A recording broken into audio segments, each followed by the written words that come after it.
Sup shooters, my name is Logan, aka Spiderhands, and welcome to SP Reviews, where today we're going to be checking out a couple of tracks from an act named KO off the book. And if we switch over to here, we're going to have ourselves two tracks today. The first track is off of their first EP, which is this one, 174, Multicam live session featuring Eureka Pop Orchestra. So I think this is a live performance of the song off of this EP, which was their first, which was released in July 1st last year. And then we're also going to be listening to a track off of their upcoming EP, which will be released by the time you see this, the EP2. That EP is going to be released on May the 2nd. So if you like the music that you hear today from either of the EPs, feel free to go check out both. But without further ado, we're going to listen through each of these two tracks from start to finish. I can see here neoclassical, new minimal, crossover, world music, instrumental, contemporary jazz. So this is exciting. I don't get to hear too much of this kind of stuff. I'm going to listen through it from start to finish, hear what we think. Let's go. Multicam live session. Sweet. Starting with some strings. Oh. Damn. No hesitation, right? Right into it with the drums, the guitar. Peter Neil's in the center there. Right, in case I didn't mention it before, Peter Kokso, KOCSO, and Elias Ispanovitz. Just had to make sure I got those names right. It's Elias is the drummer, and Peter is the guitarist.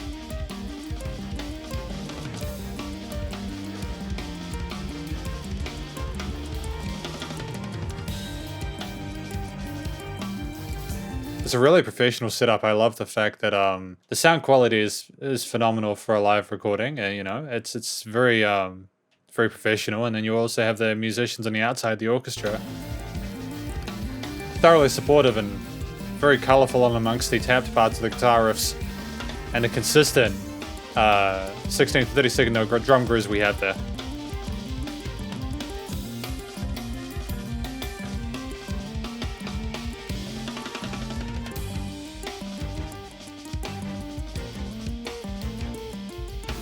There's a nice dynamic range and like a quietness to some of the ghost notes that the drummer is playing, which is allowing those tap notes to stand out on the guitar part.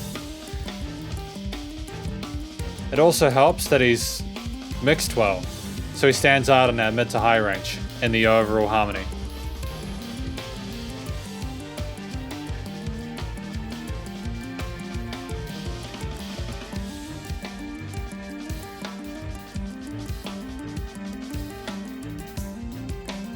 Nice for things to simmer down a little bit, let there be some space in the overall arrangement in the mix.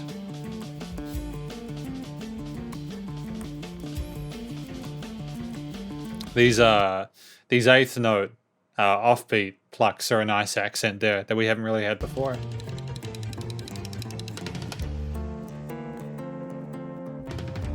Ooh, allowing Peter to have a bit more of the room. That's great. Nice bit of extra something from those string sections there to kind of balance things out a little bit nicely. Oh, nice fill there. Excellent work on this Thompson snare.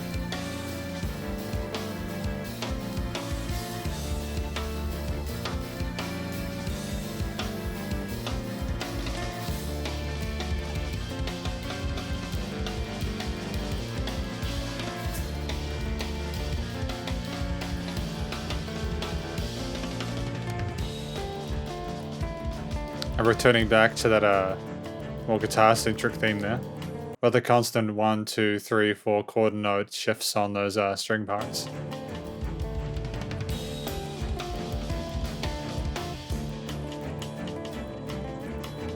Should layered melodies with those higher.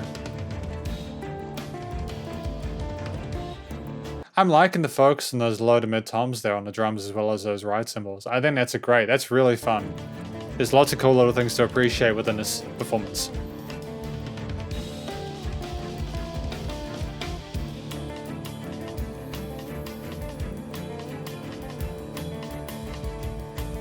Nice rim shots there as well.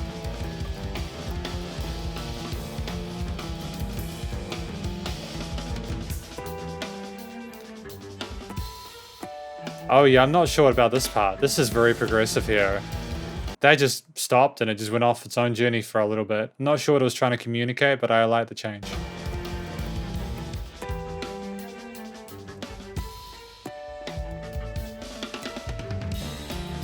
Gonna give me Dream Theater-ish kind of vibes at the moment.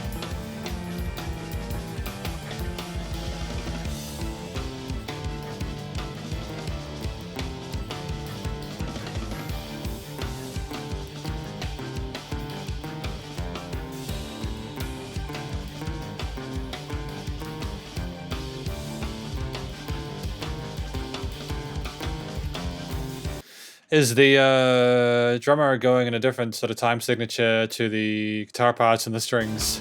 Is there some polymeter stuff going on here?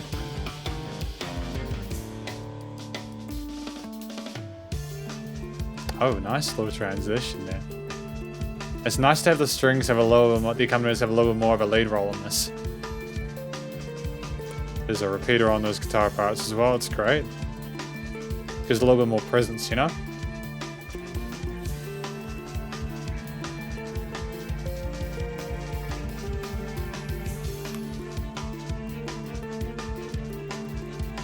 There's a constant urgency with this overall tonality and texture to the song. Bum bum bum bum bum bum bum bum bum bum bum bum bum. Even in the quieter bits, it's sort of like, no, you just got to keep moving a lot of the time.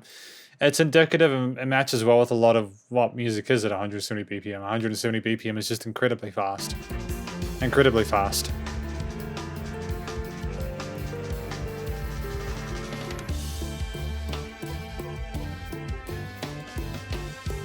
Nice triplet groove here. Again, some polymeter stuff going on here, I think. The strings are trying to make sense of it. The drummer's just keeping those chord note accents strong. It's a way to kind of mission through it.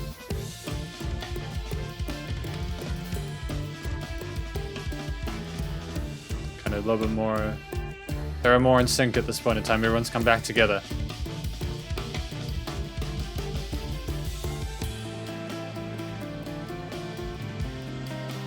Oh, some jazzy extended harmonies there.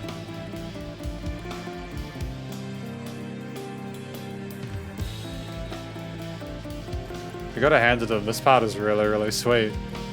It's more through composed than anything we've had yet. Well, not necessarily. How are we finishing this? That's pretty tight to be able to get those exact starting points sorted. And then everyone comes back together to resolve back on this main theme. Blast beats, dude. Great choice there. Great choice to have blast beats at the end. That a little bit, a bit of spice there, but add a little bit of intensity there. 174. I reckon this would have sounded dope with some electric guitar. If they ever feel like doing a metal arrangement of this, that'd be great. But it sounds fine as it is. It's a thoroughly professional sounding track. Very intricate. I don't really know what else to say about it at this point. I want to get the second song under my belt before I make any overall comments on this group, the two men involved as well as the other musicians accompanying. But I'm very, very happy with it so far. I think we have ourselves two musicians who have a wonderful chemistry together. They perform exceptionally well. They know their instruments inside and out. And this is how music needs to be written, especially when you're working with these avant-garde, classical kind of vibe, progressive elements. It's really good. So we've got Game 6 Orc, K Off the Book, and EP number 2. Now this is the second track. This is the one that isn't released yet at the time of me doing this review, but at the time that you're watching this, this will probably be live. So please, again, if you enjoyed the first track we listened to, and if you enjoy this one, please do go show KI Off the Book some love. This will not only be on SoundCloud, and it'll be on other digital stream platforms as well, as of May the 2nd. I'm keen to hear this one out and see what they're doing differently this time around for their second go at it. Oh, nice build there in the volume. Oh, it's very loud. Can't tell if that's just SoundCloud like doing something weird with the audio there or whatever, but it's nice and loud. Oh, there is dynamic range there. Those ghost notes are coming through nicely.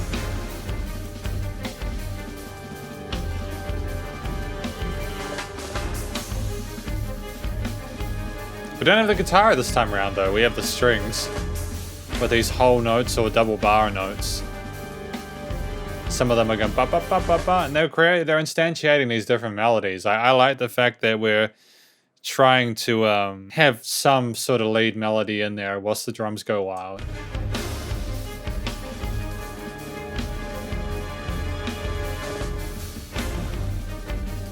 We have these occasional extra beats sometimes just for the accent of bum bum. Ooh.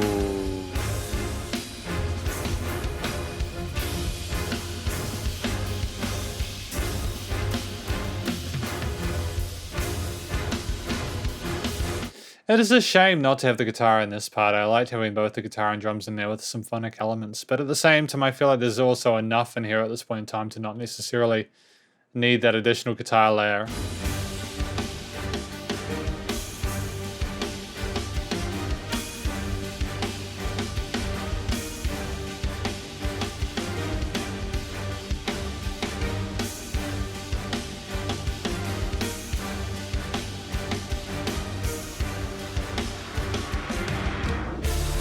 Oh, now there we got some electronic elements coming in here. Like, I got used to that symphonic theme there, that bum bum ba-dum bum bum bum ba-dum. And I like that melodic groove. Are we gonna switch or are we gonna build upon it and continue to develop it? Oh, we have some interesting synth parts as well. We're evening out the minor tonality of the harmony from the previous part.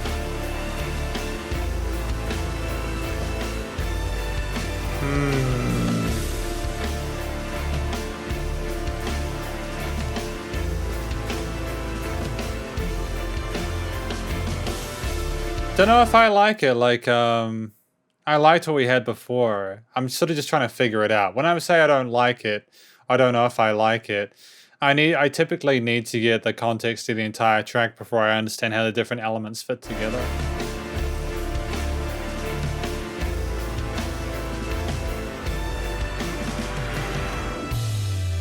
Oh, we have some more sort of synthetic elements in here. Oh.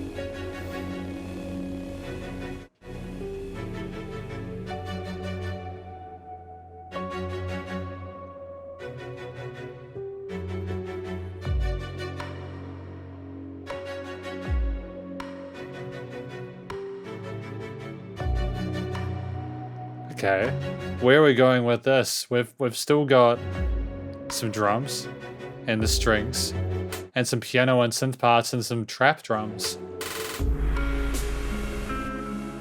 And the guitar has come in at this point. Nice, I'm glad that it has made an entrance.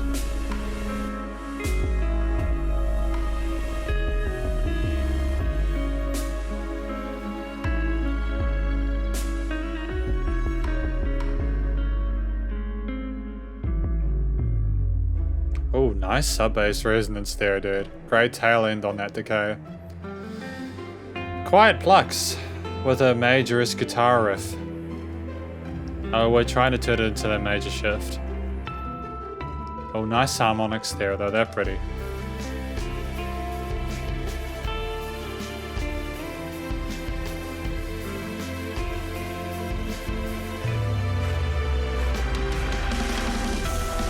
Oh, we've gone real loud for this part. See, I thought we were going to develop that main theme. But no, we've gone into this now. Why?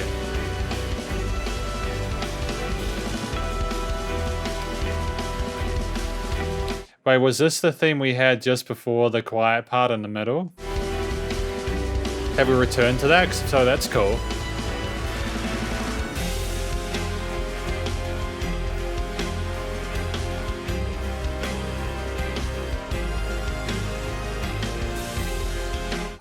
Okay, right. So we're keeping that tail end on there, but we're just switching up the chords we have around it.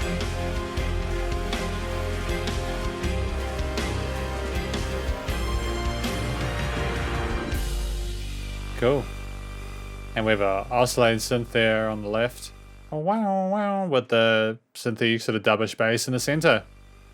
Nice fizz to that, dude. Nice sizzle. because this is the conclusion for the 2 EPs I listened to tonight from KI Off the Book. These were instrumental pieces, so I'm not quite sure what they were about. I mean, like 174, the previous track that we had there, I can only assume that it's sort of riffing off the idea or the concept of like drum bass and working with that time signature, because I think they were playing in 174 at like 4/4 time signature during this track. I can see here on the art for this, we've got 140 orc and 160 duo. So I assume that this is going to be like the different tempos for this. No, hang on, no, there's 3 tracks. So maybe Game 6 orc is the first one that we obviously listened to tonight, and then there's 140 and then 160. It's the first time I've come across people using tempos for their song titles, but like, if that is the case, of course. If not, then I'm obviously mistaken, but I think that's cool. If we are trying to make an EP that focuses more on sort of like synthetic digital elements and incorporating them amongst the analog symphonic stuff, 140 is like dubstep and that kind of stuff, and 160 is like electro house, not electro house. I'm not sure what that would be necessarily, but obviously we'll find out. Obviously, if you like the sound of this music, before I go any further, please do listen to the EP number 2 as well as EP number 1. Well, we got ourselves here, again, 2 instrumentals. We didn't have any vocals in this. There were lead melodies that occurred throughout, but there weren't any words spoken. So beyond the song titles, I can't really garner too much about what the tracks were about story-wise. The second track, again, I think was about incorporating the analog with the digital elements, and that's why we maybe had the guitar come in later on, as it was a sort of, oh look, the guitar is more contemporary, so the guitar will lead you through this part with like the synths and the trap drums and stuff like that. I'm not sure. But again, all the parts were played well. I couldn't hear a note out of place. Again, it sounded like this was recorded live, and I love the fact that we're not relying on studio recordings and we're not trying to overly polish stuff and make it too pretty and pristine and stuff like that.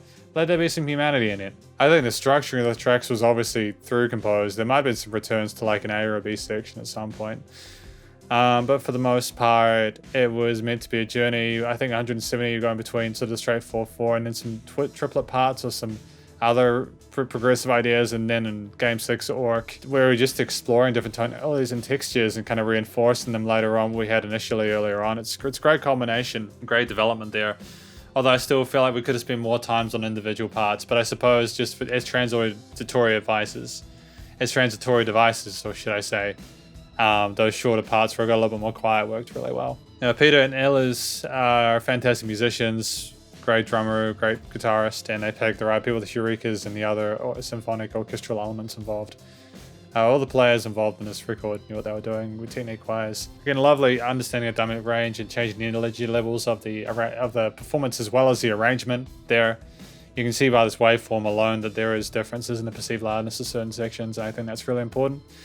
If you throw too much at a listener for too long, they'll get overwhelmed and it may even start to sound boring, and you don't really want that, especially when it's a first impression. I think they combine sort of temporary and neoclassical elements in jazz and progressive parts and acoustic parts and all these sorts of fun sounds and styles into a really engaging musical experience. I think that it's kind of nice that they left the listener to interpret the music the way that they wanted to. You know, they aren't trying to spoon feed you the meaning of the song. There was a lovely chemistry, I think I mentioned this before, again, between the different instrumentalists in the mix as well.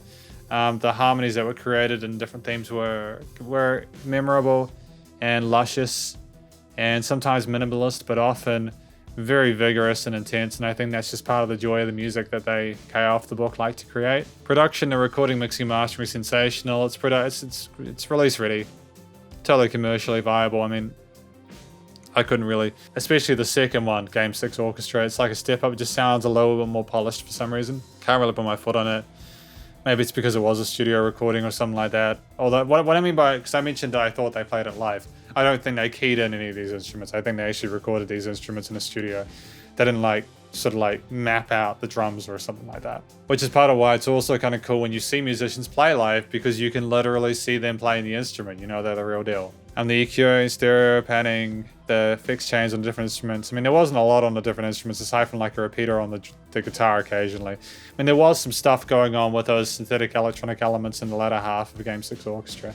But that comes with the territory, and the samples and plugins used for that were fantastic too, and the drum machines. And it was compressed and limited well without pumping. I know I mentioned that SoundCloud is kind of weird with the way it treats audio sometimes, but I can see here that there's definitely, again, it hasn't compressed it too much.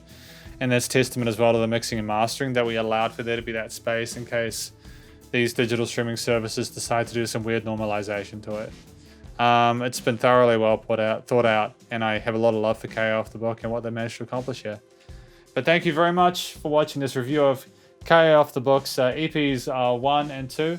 Hopefully you enjoyed it. If you did, please do go show some love to these musicians via their various social medias. And again, they're on SoundCloud, but they'll also be on major digital streaming platforms with especially with their EP number 2, which is out on 2nd of May, which is probably, this was released after May 2nd. So as in this review went live after May 2nd. So you'll be able to go check that out if you want.